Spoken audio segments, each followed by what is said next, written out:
Olá, assombrados! Eu sou Ana Paula e vou contar vários relatos só de macumba para vocês.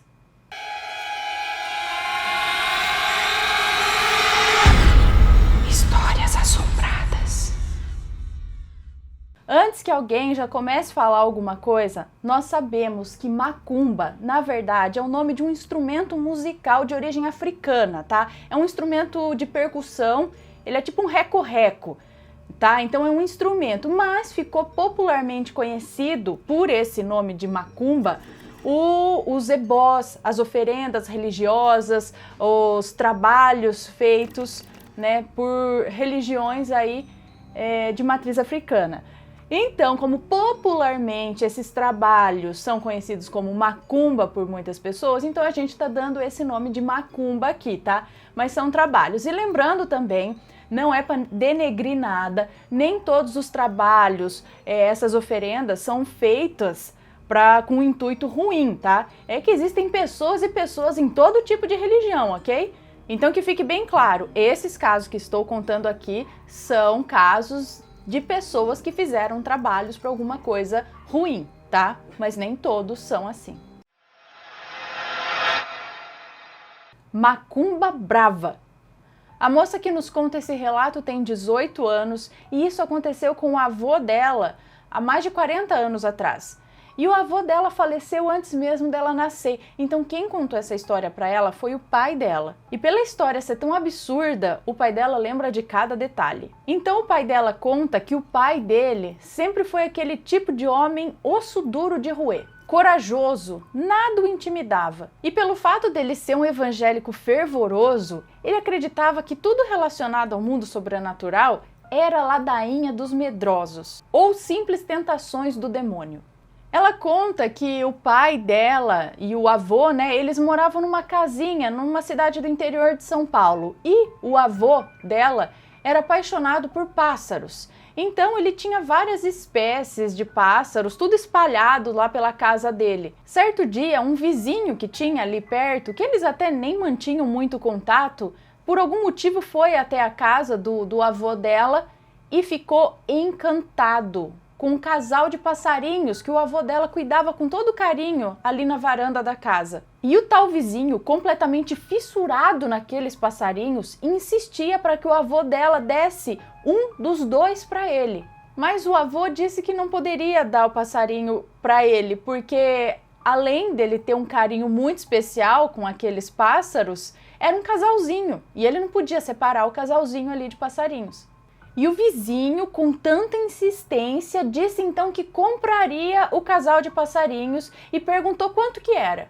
Ele pagaria pelo pássaro, só queria saber a quantia. E novamente, com muita educação, o avô dela recusou e disse que eles não estavam à venda.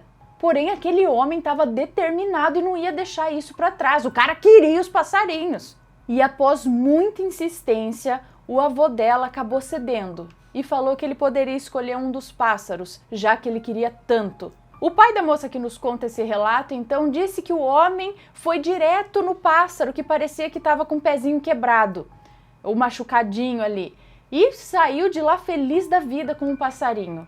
E não voltou mais, pelo menos pelos próximos dias.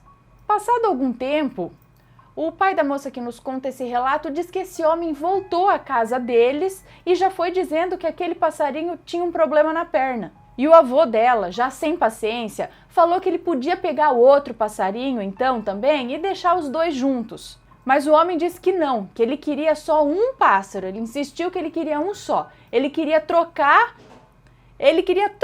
aquele que estava com o pezinho machucado e pegar o outro. O avô dela então concordou e o homem trocou os passarinhos e voltou para casa feliz da vida. Mas não demorou 24 horas e o avô dela caiu de cama. Ele tinha febres alucinantes, dor pelo corpo todo, vomitava até não aguentar mais. Passado alguns dias, eles já tinham tentado tudo quanto é remédio natural que eles conheciam, chamaram algumas pessoas para orar por ele, mas já começaram a ficar preocupados porque nada melhorava. O avô dela não levantava, ele não voltava a si e nada conseguia tirá-lo dali da cama. Resolveram então levá-lo ao hospital mais próximo, que não era nada próximo dali. Era o mais próximo, mas mesmo assim era muito longe. E os médicos lá examinaram tudo e não sabiam dizer de fato o que ele tinha. E era muito estranho ele ter ficado tão mal do nada. Voltaram para casa e naquela noite o pai da moça que nos conta esse relato disse que ouviu e viu uma coisa que ele nunca vai esquecer. Em um certo momento da noite, que ele não sabe exatamente a hora, porque naquela época eles moravam ainda numa casa que não tinha nem energia elétrica. Então, para iluminar alguma coisa, era através de um lampião. Então, certa altura da noite aí, eles começaram a ouvir um barulho fora, do lado de fora da casa. E ao repararem, eles perceberam que se tratava de cobras. Cobras essas que estavam se enfiando debaixo da casa, subindo em direção ao telhado. Diz que foi uma coisa horrível. Ela conta que era aquele tipo de casa alta, que ela é um pouco elevada do solo, que fica um espaço por baixo da casa. O pai dela diz que as cobras pareciam piar.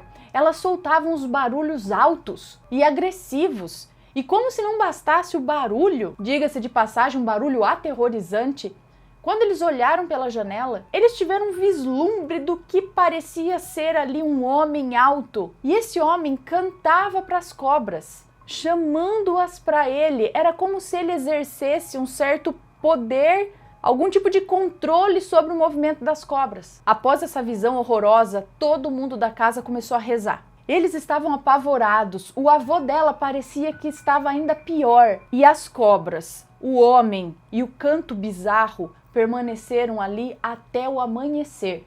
Naquela manhã, um dos irmãos do avô da moça que nos conta esse relato decidiu que ia levá-lo até um pai de santo.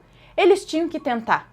O pai de santo morava ali na região e de cara, assim que atendeu o avô da moça que nos conta esse relato, ele já se deu conta do que estava acontecendo. O pai de santo levou o avô dela para uma sala e ficou sozinho com ele lá por cerca de 1 hora. E após retornar, o pai de santo disse ao irmão do avô dela e ao pai dela que se eles tivessem demorado um pouquinho mais, se eles não tivessem levado ele lá naquele dia, ele não sobreviveria até o dia seguinte. Disse que tinham feito um trabalho muito forte para ele, com a intenção puramente de causar a morte, que ele precisava de uns dias para se recuperar, mas que ele iria sobreviver. Mas que eles precisavam pegar o objeto onde foi feito esse trabalho e levar lá para ele, para o pai de santo, assim que possível. E eles retornaram para casa e o avô dela começou a acordar. Ele estava muito fraco e não se lembrava de praticamente nada. Demorou alguns dias, mas ele começou a conseguir se levantar e estava melhorando. Foi voltando ao normal. Eles sacaram na hora que aquele homem que tinha pego o pássaro, pegou o primeiro pássaro, levou, depois trouxe de volta para ficar com o avô dela, mas utilizou o pássaro para fazer algo terrível para o avô dela. Então pegaram o passarinho e levaram até o pai de santo. E o pai de santo disse que ia dar um jeito. E que tudo que aquele homem tinha feito para prejudicar o avô dela iria voltar muito pior para ele. E aquele vizinho nunca mais foi visto. Algumas pessoas disseram que ele se mudou. Outros disseram que ele morreu. Mas ninguém soube de fato o que aconteceu com ele. Já o avô dela, que nunca aprovou esse negócio de espiritismo, afinal ele era evangélico fervoroso, de início ele não gostou muito da história que levaram ele no pai de santo, mas ficou extremamente grato àquele homem por tê-lo salvo da morte. A macumba veio atrás de mim? O moço que nos conta esse relato diz que isso não aconteceu com ele, isso aconteceu com uma tia da mãe dele, que aqui ele vai chamar de Júlia. Júlia vivia uma vida normal como qualquer outra pessoa. Ela era casada, tinha 2 filhos, Monique e Rodrigo. Monique casou cedo e já não morava mais com a mãe. Apenas o Rodrigo morava com a mãe Júlia. E diz que nenhum desses 2 filhos nunca deu trabalho para ela. Sempre foram crianças, adolescentes, assim, muito bons, muito educados, estudiosos. Em um dia comum, durante a manhã, Júlia foi até o mercado para comprar algumas coisas que faltava para o almoço. E durante o trajeto, ela passou por uma encruzilhada onde havia uma macumba ali. Mas diz que não era uma macumba comum que a gente vê por aí, que tem cachaça, pipoca. era diferente. Tinha algumas velas, tinha uma bebida e tinha uma coisa inusitada que ela nunca tinha visto em uma macumba por ali pela encruzilhada antes. Lá tinha um pandeiro todo enfeitado com fitas coloridas. Fitas estilo aquelas do Senhor do Bonfim. Júlia olhou aquela macumba surpresa e pensou com ela mesma: nossa, que macumba bonita! E ela continuou seu caminho até o mercado, comprou o que tinha que comprar e voltou para casa para fazer o almoço. Já tinha passado algum tempo que ela tinha chegado em casa do mercado, ela já estava preparando o almoço quando ela escutou a vizinha, a Larissa, chamar no portão. E como elas já eram amigas de longa data e Júlia estava muito ocupada ali fazendo o almoço, ela só gritou para Larissa no portão e falou: entra que o portão tá aberto. Só que passou alguns minutos e nada da Larissa entrar. Diz que a cozinha da casa era lá no fundo, mas mesmo sendo lá no fundo, dava para ver ainda o portão da casa. Júlia olhou, o portão estava aberto e ela pensou: poxa, a Larissa chamou, não entrou e largou o portão aberto? Quando Júlia terminou de fazer o almoço, ela resolveu chamar a Larissa por cima do muro, porque eram uns muros baixinhos que dava para uma olhar para a casa da outra ali sem muito esforço. E ela resolveu chamar para saber o que aconteceu. E quando Júlia falou com a Larissa sobre o acontecido, a reação da Larissa não foi bem o que Júlia esperava. Pois a Larissa disse que não chamou ela no portão, que não fazia tempo que ela tinha chegado em casa e ela nem sabia que a Júlia estava em casa já. Mas a Júlia bateu o pé e falou que ela tinha chamado ela no portão sim, que até deixou o portão aberto. Mas a Larissa também continuou negando, dizendo que ela não chamou ninguém.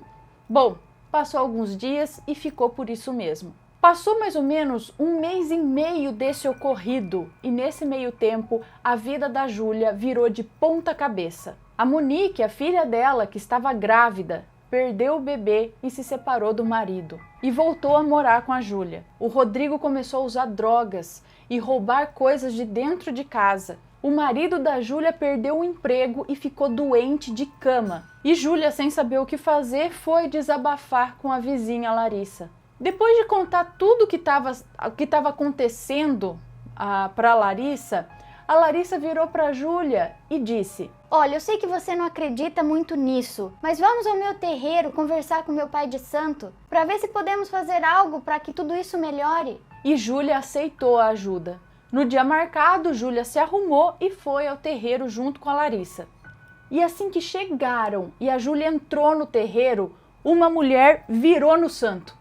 Os olhos da mulher simplesmente ficaram negros, como se não tivesse a parte branca do olho, nada, como se não tivesse pupila, ficou tudo preto. Todo o olho se tornou negro, como petróleo. E essa mulher foi na direção da Júlia e com um sorriso de canto debochado disse: veio procurar ajuda? A vida não tá boa não? E a Júlia, nervosa, com a voz trêmula, perguntou àquela mulher: quem é você? E a mulher soltou uma gargalhada e disse: tá fingindo que não me conhece? Você passou por mim, me chamou de bonito, te chamei no portão, você me mandou entrar, agora não tá aguentando as consequências? E na hora, todo mundo do terreiro já veio e tiraram daquela mulher o que quer que fosse que estivesse no corpo dela. E a mãe de santo da Larissa veio, conversou com a Júlia e orientou ela a fazer um trabalho para que afastasse aquela coisa, para que aquilo a deixasse em paz. E assim foi feito. Júlia fez tudo que a mãe de santo pediu, se passaram alguns meses e tudo voltou ao normal. Rodrigo se internou numa clínica e conseguiu se livrar do vício. Monique voltou com o marido e logo depois tiveram uma filha. O marido da Júlia conseguiu um novo emprego e conseguiu cuidar da doença também. E até hoje ninguém sabe o que aquela coisa, aquela entidade queria e também que rumo tomou. Mas hoje ninguém mais quer saber dessa história. Experiência com possessão e macumba. A moça que nos conta esse relato mora no interior do Paraná e hoje vai contar uma história que aconteceu há algum tempo com ela. Ela diz que hoje está terminando a graduação dela, mas isso aconteceu quando ela ainda estava no ensino médio. Então já faz mais ou menos uns 5 ou 6 anos atrás. Primeiro, ela quer dizer que na infância dela, ela nunca teve medo de coisas sobrenaturais.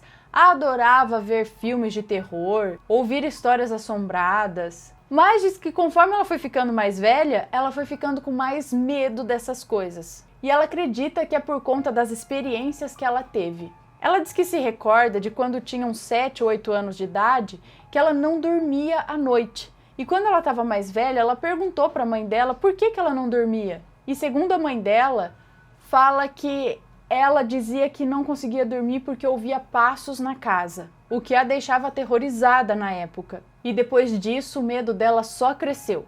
Na adolescência, ela diz que só sonhava com coisas assustadoras, ou então sonhava com parentes que já tinham falecido e vinham conversar com ela. Ela lembra que na escola dela ela teve 2 experiências paranormais. Na primeira, ela viu uma menina parada na porta da sala olhando para ela. E quando ela piscou, a menina sumiu.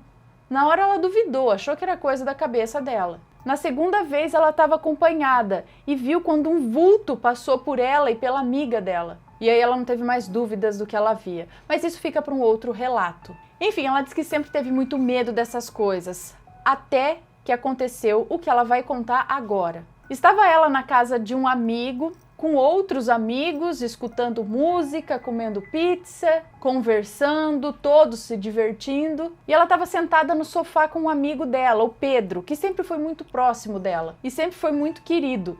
Então ela estava conversando com ele quando de repente ele ficou branco. Colocou a mão no rosto e falou: "Meu Deus!". E depois disso, o Pedro agiu estranho a noite toda. Andava pela casa rindo de um jeito muito estranho. Mordeu uma amiga e falava coisas estranhas. Até que eles foram para um quarto assistir um filme.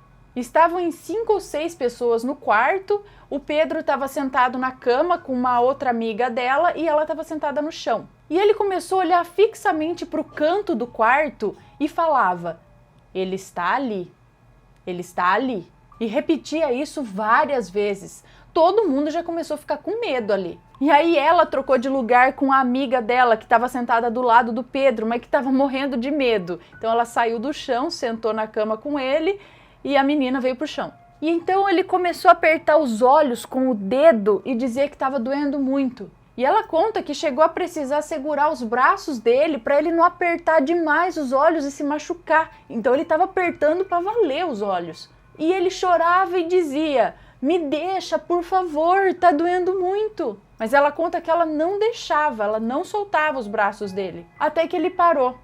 Ela ficou preocupada e ligou para os pais dele para virem buscá-lo. E a mãe dele viria para pegá-lo, só que como ela não sabia onde era a casa, combinaram que eles ficariam na esquina esperando a mãe dele. E saíram então todos de casa e começaram a descer a rua até para chegar na esquina. E no meio do caminho, diz que o Pedro parou, olhou para uma casa que estava vazia e escura e disse: "Ele está ali e eu preciso ir lá com ele". E começou a andar em direção à casa. E a moça que nos conta esse relato segurou para que ele não fosse. Ela conta que ele ficou bravo, mas de algum jeito ela conseguiu segurá-lo. E quando chegaram na esquina, a mãe dele estava lá esperando. Ele entrou no carro, olhou para elas e disse: "Tchau, meninas", com um sorriso estranho, olhando para ela de um jeito estranho. Ela disse que uma coisa ela sabia: aquele não era o amigo dela. E ele foi embora com a mãe. E é aí que a coisa começa a ficar estranha, mais ainda. Voltaram todos para casa do outro amigo ou amiga e continuaram assistindo o filme para ver se esqueciam daquilo. Até que todos começaram a receber mensagens no celular do Pedro. E nas mensagens tinha coisas estranhas. Parecia que era coisa tirada da Bíblia. Frases tiradas da Bíblia, mas não eram coisas boas, não. Ela disse que queria lembrar das frases para poder contar pra gente, mas ela não lembra bem o que era. Para ela, diz que a mensagem dizia apenas que ela o tinha traído, que ela não era sua amiga de verdade. Então ela ligou para a mãe dele e a mãe disse que dormiria com ele, não deixaria ele sozinho e que ele não mandaria mais mensagens. Só que as mensagens continuaram. E ela ligou novamente para a mãe dele e disse que as mensagens continuavam chegando, mas a mãe dele disse que ele estava dormindo e que ele não estava no celular. Então quem é que estava mandando essas mensagens?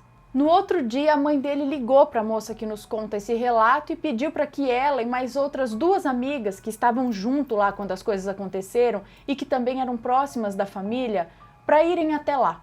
E elas foram. E quando chegaram lá, a mãe dele começou a contar que naquele outro dia, de manhã, quando o padrasto dele estava indo para o trabalho, numa construção, porque o padrasto dele era mestre de obras, ele achou uma macumba lá.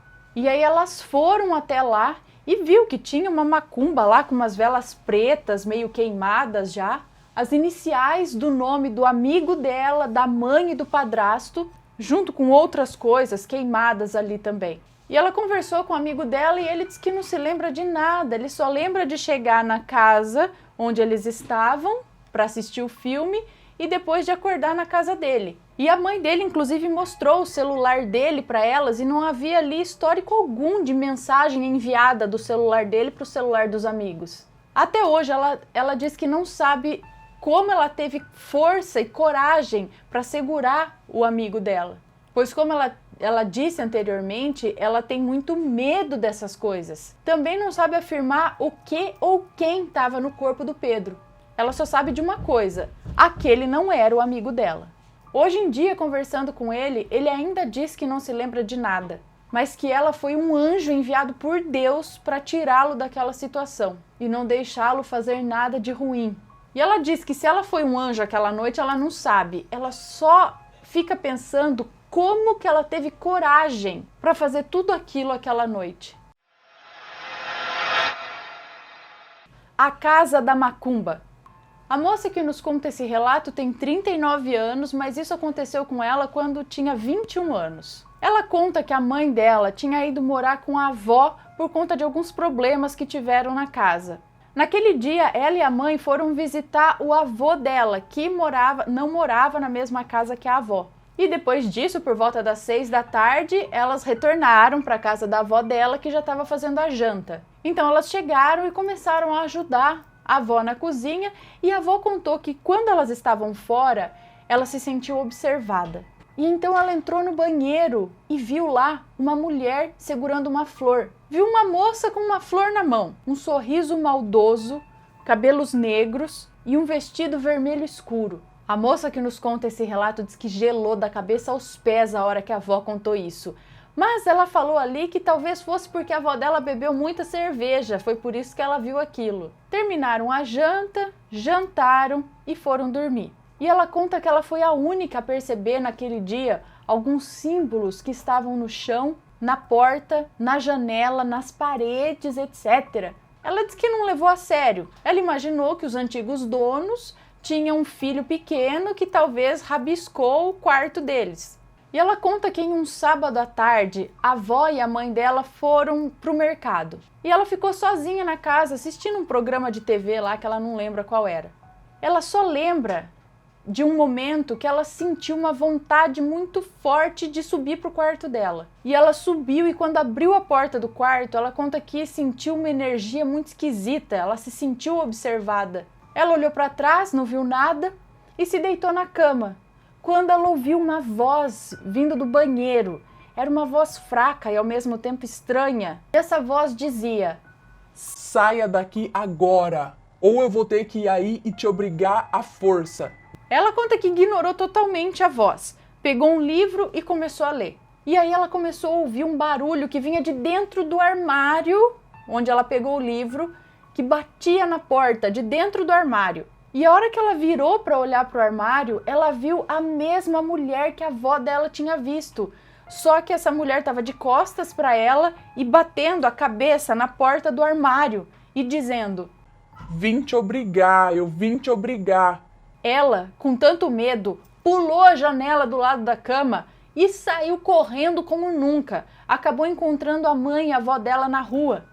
Só que ela fingiu que estava tranquila. A mãe e a avó, então, foram para casa e ela foi para casa de uma amiga, onde o pai dessa amiga era um pastor muito experiente. E ela contou toda a história para a amiga dela e a amiga falou que era para conversar com o pai dela. E no dia seguinte, o pai da amiga dela, o pastor, foi até a casa da avó. Ela já tinha conversado com a avó e com a mãe, explicando que ele iria. E o pastor pediu para que todos saíssem da casa, que ele ia ver qual era o problema e logo ele diria. Elas saíram da casa e esperaram por quase 1 hora, quando o pastor saiu de lá de dentro com um punhal nas mãos e disse que lá era um local onde realizavam trabalhos de macumba. para que os próximos donos não ficassem lá por muito tempo. E os que ficassem por cerca de 3 anos morreriam, sem dó nem piedade. Diz que a avó dela gelou e ficou pálida, porque a avó dela morava lá já fazia uns 2 anos. 2 anos e meio já. Então o pastor falou que era melhor que elas saíssem de lá e que ele já tinha abençoado a casa e elas também. Mas mesmo assim era para se mudarem de lá.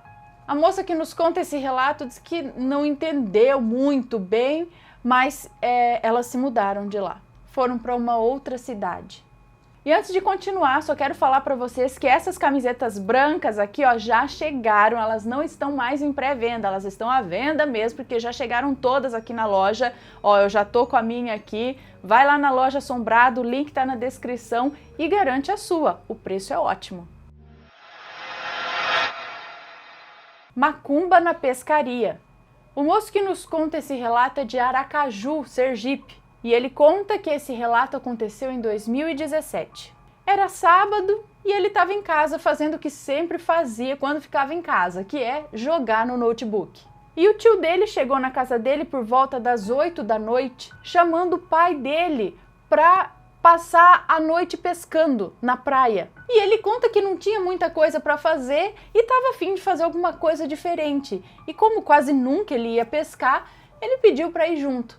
Ele arrumou as coisas dele, pegou o casaco, entraram no carro, já estavam indo para a praia, mas resolveram passar na casa de um outro tio dele para convidá-lo também para ir pescar. Mas esse tio não aceitou, não quis ir. Então eles chegaram para a praia por volta das 9h30 da noite. E aí deu 10 horas e nada de pegar nenhum peixe. E passou muito tempo até que chegou às 3 horas da manhã. E aí chegou um carro lá e o carro encostou perto de onde eles tinham estacionado. 4 pessoas saíram do carro segurando uma coisa preta. Só que de longe, na escuridão da noite, era quase impossível identificar o que era que eles carregavam ali. 3h30 da manhã, eles desceram um pouco mais próximo da água e viram a alguns metros ali alguma coisa jogada na água. Ele conta que ele, o pai e o tio acharam muito estranho aquilo ali. E na cabeça deles, aquilo era alguma coisa que aquelas pessoas que desceram daquele carro jogaram ali. E aí eles pegaram uma lanterna e apontaram para aquilo e finalmente identificaram o que era. E aquilo era um cavalo preto, morto, que foi jogado ali por aquelas pessoas. Só que o cavalo estava sem a cabeça e a água estava vermelha por conta, né, de que o cavalo, que estava saindo muito sangue ainda do pescoço sem a cabeça. Só que diz que o tio dele, por sorte, já foi padre, inclusive foi o tio dele que o batizou. E o tio dele fez algumas rezas apontando uma cruz para aquele corpo do cavalo. E então o corpo do cavalo afundou na água. Só que o mais estranho é que a área onde o cavalo estava jogado era uma área rasa. Então muito estranho o corpo afundar ali. Não fazia sentido. Hein? E por hoje é só, pessoal. Espero que tenham gostado dos relatos e se gostaram, deixa o seu joinha, se inscreve no canal, segue a gente nas redes sociais e compartilha esse vídeo com seus amigos. Um beijo para vocês e até o próximo relato. Tchau!